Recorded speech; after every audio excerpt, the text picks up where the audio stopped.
La jeune fille a sauvé un corbeau du puits. Non seulement le corbeau n'a pas apprécié la jeune fille, mais il lui a même barbouillé le visage de boue. L'instant d'après, quelque chose d'étrange s'est produit. Les traits du visage de la jeune fille disparurent. À ce moment-là, un monstre de boue a sauté du seau. Il ne pouvait pas voir le chemin et tomba sur le sol. Puis il se redressa. Lorsqu'il regarda vers le bas, deux yeux apparurent. Après avoir placé les yeux au bon endroit, il a suivi la fille, sautant partout et s'excitant. Quand l'homme l'a vue, il lui a donné un coup de poing au visage. La mère de la fillette s'est précipitée. Elle a pris la petite fille et l'a donnée à l'homme. Et le monstre de boue s'est rapidement formé. Son corps s'est transformé en un corps doté de 5 sens. Il courut vers la maison de la jeune fille. La mère de la fille l'a vue et l'a coupé en deux avec un couteau. Mais ce à quoi elle ne s'attendait pas. Le monstre de boue a tendu son bras de 10 mètres de long et a sorti la fille.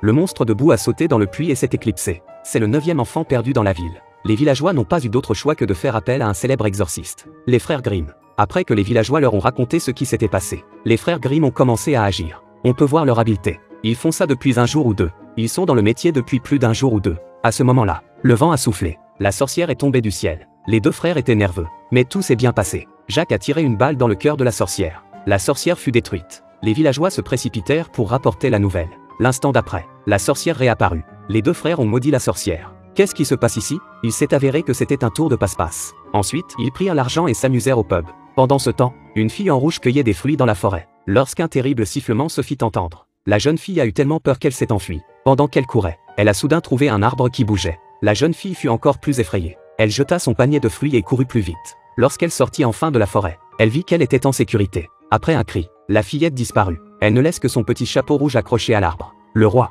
furieux, fit venir les frères Grimm. Les deux hommes racontèrent tous leurs mensonges pour rester en vie. Mais le roi était gentil. Il leur donna une chance de se débarrasser du vrai monstre. Un homme mystérieux sortit une araignée et la donna à manger à un cheval. Le cheval la mangea avec délectation. Mais la nuit, le cheval se mit à hurler. La jeune fille fut réveillée par les cris. Elle s'approcha avec une lanterne pour voir ce qui se passait. Au moment où elle réconfortait le cheval avec sa main, la bouche du cheval cracha un fil d'araignée. Il s'est enroulé autour des mains de la jeune fille. La jeune fille se débattait. Mais cela ne servait à rien. Bientôt, la soie s'enroula autour de la jeune fille. Les pattes avant du cheval piétinèrent et avalèrent la jeune fille d'un seul coup. Les frères Grimm, envoyés pour débarrasser le monde des démons, assistent à la dévoration de la jeune fille. Ils ont vu le cheval s'enfuir dans la forêt. Les frères et Lily se précipitèrent à leur poursuite. Mais ils furent stoppés dans leur élan par un démon arbre. Soudain, un loup apparut. Lily sortit son arc et ses flèches. Le loup ne semblait pas vouloir blesser Lily. Il s'est approché de Lily. Il l'a regardée avec ses yeux pendant un moment. Il grogne et quitte les lieux. Lily avait l'impression que les yeux du loup lui étaient très familiers. Ensuite, ils sont arrivés au pied d'une tour de près de 100 mètres de haut.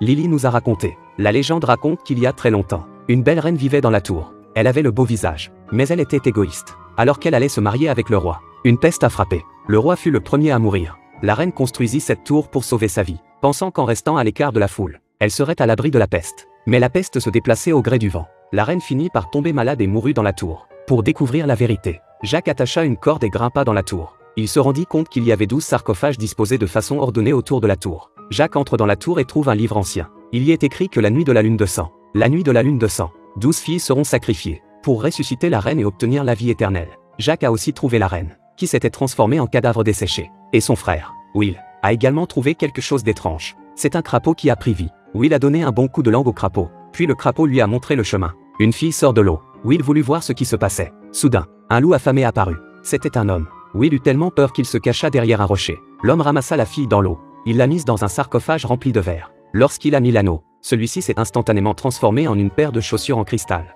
Il a transpercé le doigt de la jeune fille. Il a pris son sang et a envoyé les corbeaux dans la bouche de la reine. L'instant d'après, le cadavre toussait. Jacques a vu la situation et a essayé de s'échapper. Mais il fut bloqué par un miroir. Soudain, Jacques entendit quelqu'un l'appeler par son nom. Tourne-toi et regarde. Une belle femme est apparue dans le miroir. Elle enroule lentement ses bras autour de sa taille. Jacques a soudain perdu la tête. Il s'agissait en fait du réveil du corps sec derrière le contrôle. Jacques était sur le point d'être contraint. Soudain, une pierre a frappé le miroir. C'est Will qui l'a lancé. Jacques s'est réveillé. Il a attrapé une corde et a sauté. Il a assommé l'homme. La corde était les cheveux de la reine. Ils ont ensuite sauvé la fille et se sont enfuis vers la ville. Ils ont raconté aux villageois le complot de la reine.